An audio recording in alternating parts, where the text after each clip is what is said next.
வணக்கம், welcome to market setup. இந்த வீடியோவில் நம்ம பார்க்க போகிறது Fibonacci retracement and Fibonacci extension tools. retracement tools எதுக்கு, extension tools எதுக்கு, எப்படி அப்ளை பண்ணணும் அப்படின்றத பற்றி கொஞ்சம் பார்ப்போம். Fibonacci retracement அதை பற்றி ஃபஸ்ட்டு பார்த்துடலாம். அது முடிச்சதுக்கப்புறம் எக்ஸ்டென்ஷன் லெவல் அப்படின்றத பற்றி பார்க்கலாம். ரீட்ரேஸ்மெண்ட் அப்படின்னா என்னென்னா, ஏறின மார்க்கெட்டு எவ்வளோ தூரம் திரும்ப இறங்க போகுது அப்படின்றத மெஷர் பண்ணுறதுக்கான ஒரு டூல். இது அப் ட்ரெண்டில். இப்போ டவுன் ட்ரெண்டில் அப்படின்னா இறங்கின மார்க்கெட்டு எவ்வளோ தூரம் மேலே கரெக்ஷன் கொடுக்க போகுது, ஏறப்போகுது அப்படிங்கிறத மெஷர் பண்ணுறதுக்கான ஒரு டூல். சரிங்களா? குழப்பமே வேண்டாம், ரொம்ப சிம்பிள். ஒரு அப் ட்ரெண்ட் மார்க்கெட் எடுத்துக்கிட்டோம் அப்படின்னா, இப்படி ஏறி இப்படி இறங்கி இப்படி ஏறி இப்படி இறங்கி இப்படி தானே மார்க்கெட் போவோம். இப்படி போகும்போது இப்படி ஏறிட்டே இருந்துச்சு இல்லையா, இந்த ஏறினதுலேருந்து இந்த ஹை டு இந்த லோ எவ்வளோ தூரம் திரும்ப இந்த கரெக்ஷன் கொடுக்க போகுது அப்படின்றத மெஷர் பண்ணுறதுக்கு தான் இந்த டூல். அப்போது நம்ம எதை அளக்கணும்னா, இந்த லோலேருந்து இந்த ஹையை தான் மெஷர் பண்ணணும். சரிங்களா? இப்போ இந்த லோலேருந்து இந்த ஹை மெஷர் பண்ணும்போது இது 0, இது 100. சாரி, தப்பாக சொல்லிட்டேன்னு நினைக்கிறேன். இது 100, இது 0. ஆரம்பித்த இடத்துல இருந்தது. அப்போ இங்கேயே இருக்குது மார்க்கெட்னா 0% கரெக்ஷன். அப்போ கொஞ்சம் ஒரு 40% இறக்குது, 40% கரெக்ஷன். அப்படியே 50%, 60%, 80%, 100% இறங்கியிருக்குது சொல்லுவோம் இந்த இடத்தாண்ட வரும்போது. சரிங்களா? ஸோ இதுதான் வந்து கரெக்ஷன். இப்போது கரெக்ஷன் எவ்வளோ கொடுக்குதுங்கிறத அளக்கிறதுக்கு தான் ரீட்ரேஸ்மெண்ட் டூல் யூஸ் பண்ணுவோம். அப்போது கரெக்ஷனுக்கு எப்படி இதை மெஷர் பண்ணணும்? நம்ம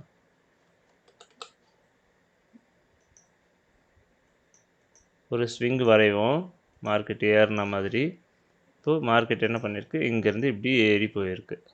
இப்போது இப்போ இறங்க ஸ்டார்ட் பண்ணிடுச்சுன்னு வச்சுப்போம். அப்போது இப்போ எவ்வளோ தூரம் எங்கெங்கெல்லாம் திரும்புறதுக்கான சான்சஸ் இருக்குது அப்படின்ட்டு அளக்கிறதுக்கு என்ன பண்ண போகிறோம், அப்படியே கிளிக் பண்ணி இப்படியே இழுத்து மேலே கொண்டு வரோம். கரெக்டாக இந்த லெவலுக்கு 0 எங்கே வருது, மேலே வருது உங்களுக்கு. ஏன்னா அப் ட்ரெண்டுக்கு பார்க்கும்போது லோலேருந்து ஹையே அளக்கணும், டவுன் ட்ரெண்டுக்கு ஹைலேருந்து லோ அளப்போம். சரிங்களா? மாற்றி போடக்கூடாது. மாற்றி போட்டாலும் சில பேர் மாற்றி போட்டு நான் பார்த்துருக்கேன். அந்த மாதிரி மாற்றி போடக்கூடாது. ஏன் அப்படின்னா மீனிங்கே மாறும். இப்போ இங்கேருந்து இவ்வளோ தூரம் வந்தால் இது 40% தான் இறங்கின மாதிரி இருக்கும். இதே தலைகீழே போட்டோம்னா என்ன ஆகும், இங்கேருந்து இங்கே இறங்குனது 70% இறங்கின மாதிரி காட்டும். அதனால் தலைகீழே போடக்கூடாது, கரெக்டாக போடுங்க. பாயிண்ட்ஸை கரெக்டாக கனெக்ட் பண்ணணும். விக்கு டு விக்கு தான் பார்ப்போம். இதுக்கு க்ளோசிங் லெவலில் பார்க்கக்கூடாது. விக்கு கீழே லோ விக்கு இருந்துச்சுன்னா, மேலே ஒரு விக்கு இருந்துச்சுன்னா விக்கு தான் பார்ப்போம். இந்த டூலை வந்து நிறைய விஷயத்துக்கு யூஸ் பண்ணுவோம். இது வெறும் ஸ்விங்குக்காக மட்டும்னு இல்லாமல், இப்போ ஆர்டர் பிளாக்கு வரைகிறோம் அப்படின்னா அதில் 50% பார்க்குறது. ஸோ அந்த மாதிரிலாம் நிறைய விஷயத்துக்கு யூஸ் பண்ண ஆரம்பிச்சிருப்பாங்க இதுக்கு. ஆனால் இது ஜென்ரலாக இப்போ காமனாக இப்போ நம்ம சொல்லித்தரது ஒரு ஸ்விங்குக்கு பார்க்குறோம், அவ்வளோதான். சரிங்களா? ஸோ இப்படி தான் இதை அளக்கணுங்க, வேறு எதுவும் பெருசாக ஒன்றும் கஷ்டம் இல்லை. இப்போ இது மார்க்கெட் எங்கே வேணால் திரும்பலாம், எங்கெங்கெல்லாம் திரும்பலாம், 38%ல் திரும்பலாம், 50%ல் திரும்பலாம், 618ல் திரும்பலாம், 786ல் திரும்பலாம், இந்த மாதிரி 886, இந்த மாதிரி இதெல்லாம் கொஞ்சம் இம்பார்ட்டண்ட் லெவல்ஸ், அவ்வளோதான். இதில் மார்க்கெட்டு எங்கே வேணாலும் திரும்பும். சில பேர் கேட்பாங்க, காமனாக இப்போ நிஃப்டி எங்கே திரும்பும், 608ல் தான் திரும்புமா, க்ரூட் ஆயில் எங்கே திரும்பும், அது 786ல் திரும்புமா அப்படிலாம் கேட்பாங்க. அப்படிலாம் கிடையாது. அதோடைய ட்ரெண்டுக்கு ஏற்ற மாதிரி தான் அதை சொல்ல முடியும். மோஸ்ட்லி இது எதை பேஸ் பண்ணி திரும்புறது கண்டுபிடிக்கலாம், இஎம்ஐ வச்சு நீங்கள் கண்டுபிடிச்சிடலாம் இது எங்கே திரும்ப போகுது அப்படின்றது. சரிங்களா? அதை வச்சு கண்டுபிடிச்சிடலாம். அதே மாதிரி என்ன லெவலில் இருக்குது அப்படிங்கிறத வச்சும் நம்ம சொல்லணும். இப்போது ஃபஸ்ட் லெவலில் இருக்குன்னா 618 அண்ட் 786 வரைக்குமே வரும். மார்க்கெட் ஃபஸ்ட் லெவலில் இருக்குது அப்படின்னா. ஒருவேளை செகண்ட் லெவலில் இருக்குன்னா 40% கரெக்ஷனோட கிளம்பிடும். ரொம்ப வருது அப்படின்னா அது ஒரு 50%ல் வரும், அவ்வளோதான். செகண்ட் லெவலில் அவ்வளோதான் வரும். ஸ்ட்ரெயிட் அவே ட்ரேட் தான் செகண்ட் லெவலில் எப்பவுமே நடக்கும். அதனால் தேர்ட் லெவல் அதுக்கப்புறம் அது அவ்வளோதான், முடிஞ்சுது இல்லையா? அதனால் எந்த லெவலில் இருக்குது அப்படின்றத பொறுத்து இந்த மெஷர்மெண்ட்டை மாறிட்டுருக்கும். எதையுமே வந்து இதில் ஃபிக்ஸ்டாக சொல்ல முடியாது. இப்போது 786ல் திரும்புதா 886ல் திரும்புதான்னு பார்த்தோம்னா, அது எவ்வளோ பெரிய ஸ்விங்காக இருந்தாலும் அதுக்கு எதுக்கும் ரொம்ப பெரிய டிஃப்ரென்ஸ் இல்லை. இது இடத்துல நடுவில் கூட எங்கே வேணால் திரும்பலாம். ஆக இது வந்து ஒரு ஜோனாக மார்க் பண்ணி யூஸ் பண்ணுவாங்க சில பேர். எப்படின்னா 0.5லேருந்து 618 ஒரு ஜோன், இந்த ஜோனில் திரும்புதா அப்படின்ற மாதிரி யூஸ் பண்ணுவாங்க. சில பேர் வந்து 786லேருந்து 886 இந்த லெவலில் திரும்புதா, இந்த 2 லெவலில் பார்த்து எடுத்து வைப்பாங்க. ஆக்சுவலாக இது ஏதோ ஒன்றுத்துல தான் திரும்பும். அதை நம்ம முன்னாடியே கண்டுபிடிக்க முடியும். சரிங்களா? அதெல்லாம் கண்டுபிடிச்சிக்க முடியும். அதை கண்டுபிடிக்கிறதுக்கு தான் நம்ம வந்து அந்த கேண்டில் பை கேண்டில் அனலைஸ் பண்ணுவோம். அது மாதிரி அந்த மெத்தடில் போகும்போது இது எங்கே திரும்புங்கிறத கண்டுபிடிச்சிடலாம். சரிங்களா? ஸோ இந்த மாதிரி 2 மெத்தடில் 2 ஜோனை மார்க் பண்ணி சில பேர் இந்த இடத்துல ரிவர்சல் ஏதாவது கிடைக்குதா அப்படின்னு பார்த்துட்டு ட்ரேட் எடுப்பாங்க.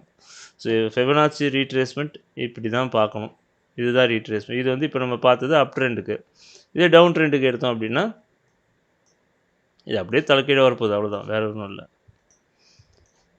ஒரு ஸ்விங்கு மேலேருந்து கீழே இறங்கி வருது மார்க்கெட்டு. இப்போ இந்த இறங்கி வந்த ஸ்விங்கு எவ்வளோ தூரம் ஏறப்போகுதுன்னு பார்க்க போகிறோம். அப்போ நம்ம என்ன பண்ணுவோம், எங்கேருந்து இறங்கி ஆரம்பிச்சதோ அங்கே கிளிக் பண்ணி கீழே இப்படி கொண்டு வந்து மெஷர் பண்ணணும், அவ்வளோதான். இப்போது நம்ம எந்தெந்த ஜோனில் திரும்பத்துக்கான சான்சஸ் இருக்குது அப்படின்னு ட்ரா பண்ணிக்கிட்டு அந்த இடத்துல ஏதாவது பேட்டர்ன் வருதா என்ன வருதுன்னு பார்த்துட்டு என்ட்ரி எடுப்போம். ஸோ இந்த 2 லெவல் மார்க் பண்ணி வச்சுக்கிட்டு இதில் மார்க்கெட் எப்படி போகும், இப்படி இப்படி இப்படி இப்படி மேலே போயிட்டு இதில் பட்டு இப்படி திரும்பலாம். சரிங்களா? ஸோ ரீட்ரேஸ்மெண்ட் இவ்வளோ தான், ரொம்ப பெரிய விஷயம்லாம் இல்லை, சிம்பிளாக பார்த்துக்கலாம். இப்போது எக்ஸ்டென்ஷன் லெவல் அப்படின்னா அது என்ன? ரீட்ரேஸ்மெண்ட் புரிஞ்சிடுச்சு. இப்போ எக்ஸ்டென்ஷன் என்னங்க அப்படின்னா இதோடைய கண்டினியூட்டி தான் அது ஆக்சுவலாக. இப்போ ரீட்ரேஸ்மெண்ட் கொடுத்துச்சு இந்த இடத்துக்கு. இப்போது அடுத்து இந்த லெக்கு போகுது இல்லை, இந்த ஸ்விங்கு வருது இல்லையா, இந்த ஸ்விங்கு எவ்வளோ தூரம் போகும் அப்படின்றத அளக்கிறதுக்கு தான் இந்த எக்ஸ்டென்ஷன் லெவல் யூஸ் பண்ணுறோம். சரிங்களா? ரீட்ரேஸ்மெண்ட்டுக்கு என்னென்ன இன்புட் கொடுத்தோம், ஒரு ஹை ஒரு லோ கொடுத்தோம். ரீட்ரேஸ்மெண்ட்டுக்கு ஒரு ஹை லோ கொடுத்தாச்சு. தேர்ட் பாயிண்ட் நமக்கு மெஷர்மெண்ட் பண்ணி எந்த இடத்துல வரப்போகுதுன்றதை கண்டுபிடிச்சோம். இப்போது எக்ஸ்டென்ஷனுக்கு 3 இன்புட் கொடுக்கணும், ஒரு ஹை ஒரு லோ, இப்போ ரீசெண்டாக கரெக்ஷன் எங்கே முடிஞ்சிருக்கு அந்த லெவலையும் சேர்த்து கொடுக்கணும். அப்படி கொடுத்தோம்னா இந்த இதோடைய ப்ரொஜெக்ஷன் எவ்வளோ தூரம் போகுதுங்கிறத அது நம்ம காட்டும். அது ஒன்றும் இல்லை, இது பாருங்கள், மார்க்கெட்டு எங்கே இருந்து ப்ரொஜெக்ஷன் போடுறேன், எக்ஸ்டென்ஷன் டூல் போடுறேன், மார்க்கெட் எங்கே இருந்து இங்கே இருந்து இவ்வளோ தூரம் வந்துச்சுன்னு சொல்லிவிட்டு அதுக்கப்புறம் கரெக்ஷன் எவ்வளோ தூரம் போச்சு அப்படின்னு இடத்தையும் காமிச்சோம் அப்படின்னா எக்ஸ்டென்ஷன் நமக்கு காமிச்சிடும். இதில் ஃபஸ்ட்டு டார்கெட் அப்படின்னு பார்த்தா 61.8% ஃபஸ்ட் டார்கெட் ஜென்ரலாக வரும். இது வந்தவொடனே சின்னதாக ஒரு கரெக்ஷன், ஒரு சின்ன ஒரு பாஸ் இருக்கும் மார்க்கெட்டில். அது வந்ததுக்கப்புறம் செகண்ட் டார்கெட் வந்ததுக்கப்புறமா ஒரு கரெக்ஷன் வரும். அது வந்ததுக்கப்புறமா தேர்ட் டார்கெட் 127 இல்லைன்னா 161 போகும். ஸோ இந்த இடத்துக்கு வந்தோடனே திரும்பவும் ஒரு மேஜரான ஒரு கரெக்ஷன் ஸ்டார்ட் ஆக சான்சஸ் இருக்குது. திரும்ப ஒரு கரெக்ஷன் போயிட்டு அடுத்த லெவல் ஒரு ஃபால். ஸோ இந்த மாதிரி போகும். எக்ஸ்டென்ஷன் இப்படி தான் யூஸ் பண்ணணும். ஸோ ரொம்ப சிம்பிளாக முடிச்சிட்டேன்.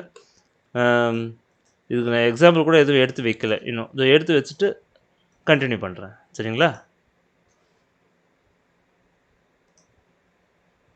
எக்ஸ்டென்ஷன் டவுன் ட்ரெண்டுக்கு ஒரு எக்ஸாம்பிள் பார்த்துட்டோம், அப் ட்ரெண்டுக்கும் பார்த்துருவோம். அதுக்கு முன்னாடி அப் ட்ரெண்டுக்கு இப்படி மார்க்கெட் போய்கிட்டு இருக்குது அப்படின்னா இப்போ இது வந்து எவ்வளோ தூரம் இறங்க போகுதுன்றது என்ன பண்ணுவோம், இந்த டூலில் போடுவோம், இந்த டூலில் மெஷர் பண்ணிடுறோம், ரீட்ரேஸ்மெண்ட் டூலில். அப்போது நான் இந்த இடத்துல வந்து திரும்புதுன்னு அப்படின்னு சொல்லி நான் வந்து மார்க் பண்ணி வச்சுருக்கேன்னு வச்சுப்போம். அப்போது என்ன பண்ணுறோம், மார்க்கெட் இப்போ என்ன பண்ணிகிட்ருக்கு, இங்கே வந்துட்டுருக்கு, பொறுமையாக இறங்கி வந்துட்டுருக்கு, கரெக்ஷன் கொடுத்து இப்படி வந்துட்டுருக்குன்னு வச்சுப்போம். இங்கே வந்த உடனே வந்துடுச்சு, இங்கே ரிட்டர்னும் ஆகிடுச்சின்னு கண்டுபிடிச்சிட்டோம். அப்போ இது எவ்வளோ தூரம் போகுது அப்படிங்கிறதுக்கு நம்ம என்ன பண்ண போகிறோம், இந்த extension tool trend based fib extension அப்படின்ட்டு இருக்கா, இது எங்கே இருக்கும் அப்படின்னா ட்ரேடிங் வியூவில் இங்கே பாருங்கள், தேர்ட் செக்மெண்ட்லேயே இங்கே இருக்கும். ஃபஸ்ட்டு 2 டூல் தான், ஒன்று ஃபிபனாச்சி ரீட்ரேஸ்மெண்ட், இன்னொன்று ட்ரெண்ட் பேஸ்ட் ஃபிபனாச்சி எக்ஸ்டென்ஷன். இதை கிளிக் பண்ணிக்கிறோம். மார்க்கெட் எங்கே இருந்து ரீசெண்டாக மேஜர் ஸ்விங் இருக்குது, இது வந்து எது இம்பல்ஸு, இது கரெக்ஷன். இந்த இம்பல்ஸை ஃபஸ்ட்டு மெஷர் பண்ணிடுறோம். இங்கேருந்து இங்கே போச்சு மார்க்கெட்டு, இப்போ இவ்வளோ தூரம் கரெக்ஷன் கொடுத்துச்சு அப்படின்னு சொல்லிட்டா அது ப்ரொஜெக்ஷன் பாயிண்ட்டு நமக்கு காமிச்சிடும். ஃபஸ்ட்டு டார்கெட் எது, இதுதான் டார்கெட் 1. செகண்ட் டார்கெட்டு 100% டார்கெட் போகும், இது டார்கெட் 2. சரிங்களா? சில டைம் இங்கேருந்தே அடுத்த கரெக்ஷன் ஸ்டார்ட் ஆகும் மேஜராக, இல்லைனா சில டைம் ட்ரெண்டு நல்லா ஸ்ட்ராங்காகவே இருக்குது அப்படின்னா 127 போகணும், இல்லை 161 தான் நமக்கு அடுத்த டார்கெட். சரியா? ஸோ இந்த 3 டார்கெட்டை நம்ம வச்சு ட்ரேட் எடுக்கலாம். ஸோ எக்ஸாம்பிள் சார்ட்ஸ் கொஞ்சம் பார்ப்போம், பார்த்தா இன்னும் கொஞ்சம் உங்களுக்கு புரியும். ஸோ எக்ஸாம்பிளுக்கு நான் வந்து யூரோ யூஎஸ்டி 1 ஹவர் சார்ட் எடுத்திருக்கேன். இதில் நம்ம என்ன பார்க்குறோம்? இப்போ ஃபஸ்ட்டு ரீட்ரேஸ்மெண்ட் எப்படி கொடுத்துருக்குன்றத மெஷர் பண்ணி பார்க்கலாம். ஸோ இந்த ஸ்விங் எடுத்துப்போம், இந்த இந்த இந்த ஃபுல் ஸ்விங் எடுத்துப்போம். இங்கே பார்த்தீங்கன்னா ஸோ இந்த ஹையிலேருந்து இங்கேருந்தே கால்குலேட் பண்ணிப்போம். இங்கேருந்து இந்த லோ கால்குலேட் பண்ணோம் அப்படின்னா மார்க்கெட் எது வரைக்கும் வந்திருக்கு கரெக்ஷன் பாருங்கள், 786 வரைக்கும் கரெக்ஷன் வந்துட்டு அப்புறமா தான் ஃபால் ஆகிருக்கு. அது கரெக்ஷன் எப்படி இருக்கும்? இப்படி தான் இருக்கும். மாவரைச்சி மேலே வந்துட்டு இம்பல்ஸ் மூவ் பட்டுன்னு கீழே இறங்கிடும். சரிங்களா? ஸோ இது புரியுதுன்னு நினைக்கிறேன், கரெக்ஷன் எப்படி பார்த்துருக்கோன்ட்டு. அதே மாதிரி இந்த ஸ்விங்குக்கு கரெக்ஷன் இங்கே பாருங்கள். இந்த ஸ்விங்குக்கு எப்படி கரெக்ஷன் வந்துருக்கு? இந்த ஹையிலேருந்து இந்த லோ மெஷர் பண்ணுறோம். இந்த லோ மெஷர் பண்ணால் எப்படி வருது? 40 to 50% கரெக்ஷன் வந்திருக்கு. கரெக்ஷன் வந்தது எப்படி வந்திருக்கு? ஃபுல்லாக பாக்ஸ் போட்டு அதுக்குள்ளவே மாவரைச்சி வச்சுருக்காங்க, ஒரு கன்சல்டேஷன். அதுக்கப்புறமா இந்த இடத்துல கரெக்ஷன் எண்ட் ஆகிட்டு இம்பல்ஸ் மூவ் இங்கேருந்து ஸ்டார்ட் ஆகிருக்கு நமக்கு. சரியா? ஸோ கரெக்ஷன் இப்படி தான் மெஷர் பண்ணுவோம், எப்படி இறங்கின ஸ்விங்குக்கு எவ்வளோ தூரம் மார்க்கெட் ஏறி இருக்குது அப்படின்ட்டு. இங்கேருந்து போட்டாலும் சரி. ஓகேவா? கரெக்ஷன் இப்படி தான் பார்க்கணும். அப்போ இங்கேருந்து இது கரெக்ஷன், அடுத்த ஸ்விங் இங்கே. அப்போ இந்த ஸ்விங்குக்கு கரெக்ஷன் இங்கே பாருங்கள். இந்த ஸ்விங்குக்கு கரெக்ஷன் இந்த திரும்பவும் 40% கரெக்ஷன் கொடுத்துருக்கு. அதுக்கு கம்மியாக கரெக்ஷன் கொடுத்தா அதை கரெக்ஷன் எடுத்துக்க மாட்டோம். மினிமம் 40% கொடுத்தா கொஞ்சம் வேலிடான கரெக்ஷனாக நம்ம எடுத்துப்போம். ஓகேவா? ஸோ ஆக்சுவலி இந்த இடத்த பார்க்கக்கூடாது, ஏன்னா இதோடைய எக்ஸ்டென்ஷன் வந்து 100% டார்கெட் இந்த இடத்துக்கு வருது. சரி, இப்போது ப்ரொஜெக்ஷன் பார்ப்போம். அதை எக்ஸ்டென்ஷன் எவ்வளோ தூரம் அடுத்து டார்கெட் போவோம் அப்படிங்கிறது பார்ப்போம். இப்போது கரெக்ஷன் பார்த்துட்டோம். கரெக்ஷன் இவ்வளோ தூரம் வந்திருக்கா? இங்கேருந்து இந்த லோ நம்ம மெஷர் பண்ணியிருக்கோம். இவ்வளோ தூரம் கரெக்ஷன் வந்திருக்கு நமக்கு. அப்போது இந்த டூலை வந்து கொஞ்சம் எக்ஸ்டெண்ட் கூட பண்ணிக்கலாம். இந்த வேல்யூஸ் இங்கே இருக்கு இல்லையா, இதை போயிட்டு செட்டிங்ஸில் போயிட்டு எக்ஸ்டெண்ட் ரைட்னு கொடுத்தீங்கன்னா இந்த லெவல் ஃபுல்லாக எக்ஸ்டெண்ட் ஆகிடும். ஸோ இங்கே வரைக்கும் உங்களுக்கு தெரிஞ்சிடும் பார்த்தீங்கன்னா. இப்போ கரெக்ஷன் இந்த ட்ரெண்ட் லைன் இவ்வளோ தூரம் போட்டிருக்கோம். இப்போ அப்படியே எக்ஸ்டென்ஷன் போட போகிறோம். எக்ஸ்டென்ஷனுக்கு எத்தனை இன்புட் கொடுக்கணும்? 3 இன்புட் கொடுக்கணும். என்னென்னா மார்க்கெட் எங்கே அந்த ஸ்விங் ஸ்டார்ட் ஆகிட்டு எங்கே முடிஞ்சுது, அதுக்கப்புறம் கரெக்ஷன் எங்கே வந்து முடிஞ்சுது. ஸோ 3த்தையும் கொடுத்தோம் அப்படின்னா, ஸோ கரெக்ஷன்ஸ் டூலில் எடுத்துருவோம். இல்லை ரொம்ப லைன் நிறையா இருக்குது. ஓகே, இப்போ கிளியராக இருக்கா? ஸோ இந்த பெரிய ஸ்விங்குக்கு இது கரெக்ஷன் கொடுத்தாச்சா? கொடுத்த உடனே என்ன சொல்லியிருக்கு மார்க்கெட்டு? 61% எங்கே இருக்குன்னு காட்டிருக்கு. இங்கே ஃபஸ்ட் டார்கெட்டு. ஸோ அங்கே ஒரு கன்சாலிடேஷன். செகண்ட் டார்கெட் 100% டார்கெட்டு போயிடுச்சு. Third target 127. ஸோ அவ்வளோதான். இது ஒரே ஸ்விங்கில் போகுமா ஸ்ட்ரெயிட்னா? அது இந்த ஸ்விங்குக்கு கரெக்ஷன் கொடுக்குது இல்லையா, அப்போ இதுக்கான ப்ரொஜெக்ஷன் தனியாக போடணும். இப்போ இதுக்கு இது கரெக்ஷன், சரியா? இந்த ஸ்விங்குக்கு இது கரெக்ஷன். அப்போ ப்ரொஜெக்ஷன் எப்படி மெஷர் பண்ணுவோம்? இந்த ஹை டு இந்த லோ கரெக்ஷன் எங்கே முடிஞ்சுது? இந்த ஹையில் முடிஞ்சிருக்கு. அப்போது இதுதான் நமக்கு அடுத்து பாருங்கள். First target 61%, second target 100, third target 127 இல்லைன்னா 161 வரைக்கும் வந்துடும். ஸோ இப்படி தாங்க ஃபிபனாச்சி டூல்ஸ் யூஸ் பண்ணணும். இது வந்து அப்படியே நம்ம பார்த்தது டவுன் ட்ரெண்டுக்கு. அப் ட்ரெண்டுக்கு வேணும்னா இதுக்கு அப்படியே ரிவர்ஸில் போட்டு பார்க்க போகிறோம். இதோ இங்கேருந்து இவ்வளோ தூரம் போயிருக்க மார்க்கெட்டு, இப்போ இறங்க ஆரம்பிச்சிருக்கு. எவ்வளோ தூரத்தில் இறங்கியிருக்கு?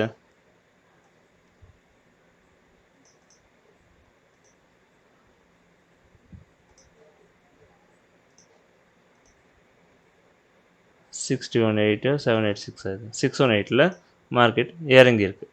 இந்த இடத்துல திரும்புது அப்படின்னு சொல்லி நமக்கு மார்க்கெட் இங்கே வந்துட்டுருக்கு. இந்த பெரிய கேண்டில் வந்துடுச்சு லோவில். அப்போ 0.5 வந்துடுச்சு. 0.5 வந்தோடனே நம்ம என்ன பார்க்குறோம்? ஒரு கரெக்ஷன் எதிர்பார்க்குறோம். அப்போ கரெக்ஷன் நடக்குதா அப்படின்றத நம்ம எதிர்பார்க்கும்போது இந்த இடத்துல நம்ம கரெக்ஷனுக்கான ஏதாவது ஒரு ப்ரைஸ் ஆக்ஷன் அங்கே நடக்கணும். எந்த மாதிரி ப்ரைஸ் ஆக்ஷன் நடக்கும்? நம்மளோட என்ட்ரி மெத்தட் என்னது ஆக்சுவலாக? 2 செட்டப் வச்சுருக்கோம்.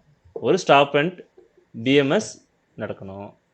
அப்புறமா ரிட்டர்ன் டு ஆர்டர் பிளாக். இது ஒரு செட்டப். இன்னொன்று ஒரு எஸ்எம்எஸ் நடந்துட்டு பிஎம்எஸ் நடந்துட்டுன்னா return to order block. So இது தெளிவாக ஒரு வீடியோவில் நம்ம already smart money entry exit செட்டப்னு சொல்லி ஒரு வீடியோவில் கொடுத்துருக்கேன். அந்த வீடியோ ஃபுல்லாக ஒரு 2 மணி நேரம் வீடியோ இருக்கும். அதில் இதை பற்றி ஃபுல்லாக பேசியிருப்போம். சரிங்களா? அந்த கான்செப்டை நம்ம 5 மினிட்ஸ் சார்ட்டில் அப்ளை பண்ணி பார்ப்போம். இந்த இடத்துல என்ட்ரி வந்திருக்கான்ட்டு 15 மினிட்ஸ்லேயே பார்க்கலாம். இருந்தாலும் நம்ம போயிட்டு இன்னும் கொஞ்சம் லோவில் 5 மினிட்ஸ்லேயே போய் பார்ப்போம் தெளிவாக கிடைக்குதான்ட்டு. இது ரெண்டுத்தில் ஏதாவது ஒன்று நடக்காமல் மார்க்கெட் கிளம்பாது. இது ரெண்டுத்தில் ஏதாவது ஒன்று பண்ணியிருக்கோம். ஸோ நமக்கு இங்கே பார்த்தா தெரியுது 2 செட்டப்புமே இங்கே நடந்திருக்கு. ஆக்சுவலாக ரெண்டுத்தில் ஏதாவது ஒன்று இருந்தாலே பரவாயில்ல, ரெண்டுமே கிடச்சிருக்கு. பாருங்கள், ஸ்டாப் அண்ட் லோ, அதுக்கப்புறமா மார்க்கெட்டு இந்த ஹையை கட் பண்ணலை, திரும்பவும் வந்து ஒரு லோ வந்துட்டு இந்த லோவை கட் பண்ணாமல் மேலே பிஎம்எஸ் பண்ணிடுச்சு. மேலே பிஎம்எஸ், அதுக்கு முன்னாடி இது எஸ்எம்எஸ் இல்லையா? ஸோ இப்போது ரிட்டர்ன் டு ஆர்டர் பிளாக் எது? இந்த லோ, இந்த எஸ்எம்எஸ் பண்ண இந்த லோ எது? இந்த லோ இந்த இருந்து பை ஸ்டார்ட் ஆகிறதுக்கு முன்னாடி இருக்கிற கடைசி செல் கேண்டில் எது? இதுதான். ஸோ அதை மார்க் பண்ணிங்கன்னா உங்களுக்கு என்ட்ரி ட்ரிகர் ஆகிருக்கு. வந்து என்ட்ரி ட்ரிகர் பண்ணிவிட்டு கிளம்பியிருக்கு. அப்போது நமக்கு லொக்கேஷன் தெரிஞ்சதுன்னா இந்த கான்செப்டை அப்ளை பண்ணிக்கலாம். லொக்கேஷன் நமக்கு எப்படி தெரியும்? ஃபிபனாச்சி போட்டு இந்த ஃபஸ்ட்டு மார்க்கெட்டிங் இறங்குதா, 38% வருதா, போய் 5 மினிட்ஸ் எடுத்து வச்சுன்னு பார்த்துட்டு இருங்க. இந்த மாதிரி பேட்டர்ன் அங்கே ஃபார்ம் ஆகுதா? அப்படி அங்கே இல்லையா? சரி 50% வந்துடுச்சு. சரி இங்கேயும் பாருங்கள். இல்லை 618 வருதா? அப்படி எங்கே உங்களுக்கு இந்த மாதிரி பேட்டர்ன் கன்ஃபர்மேஷன் கிடைக்குதோ அந்த இடத்துல என்ட்ரி போயிட்டு இந்த டார்கெட்டை நீங்கள் எக்ஸ்டெண்ட் பண்ணலாம். இப்போ இதுக்கு டார்கெட் எப்படி போடுவோம்? இது ஆக்சுவலாக எந்த டைம் ஃப்ரேம்? 1 ஹவர். ஸோ இந்த விஷயம்லாம் நடந்துருச்சு. மார்க்கெட் வந்து இங்கேருந்து கிளம்பி ஆரம்பித்து இங்கே போகுது. அப்போது நம்ம 1 ஹவரில் டார்கெட் செட் பண்ணணும். அடுத்து நம்ம வேலை அதானே அடுத்து. அப்போ டார்கெட் எப்படி பார்ப்போம்? இந்த லோலேருந்து இந்த ஹை போனது இவ்வளோ தூரம் கரெக்ஷனுக்கு வந்திருக்கு அப்படின்னு சொல்லி இன்புட்டை கொடுத்துட்டோம்னா டார்கெட் 100% டார்கெட் இங்கே காட்டுது நமக்கு. அப்போ அந்த இடத்துல டார்கெட் செட் பண்ணுறோம்.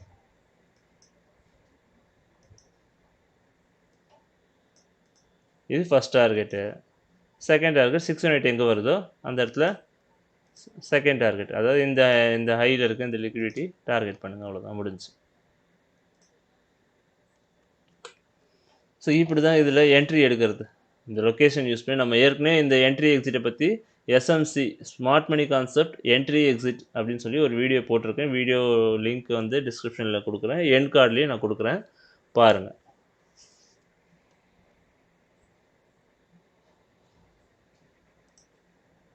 சேனலை சப்ஸ்கிரைப் பண்ணிவிட்டு பாருங்கள். அப்போ தான் நான் போடுற வீடியோ வரும். லைக் பண்ணுங்கள்.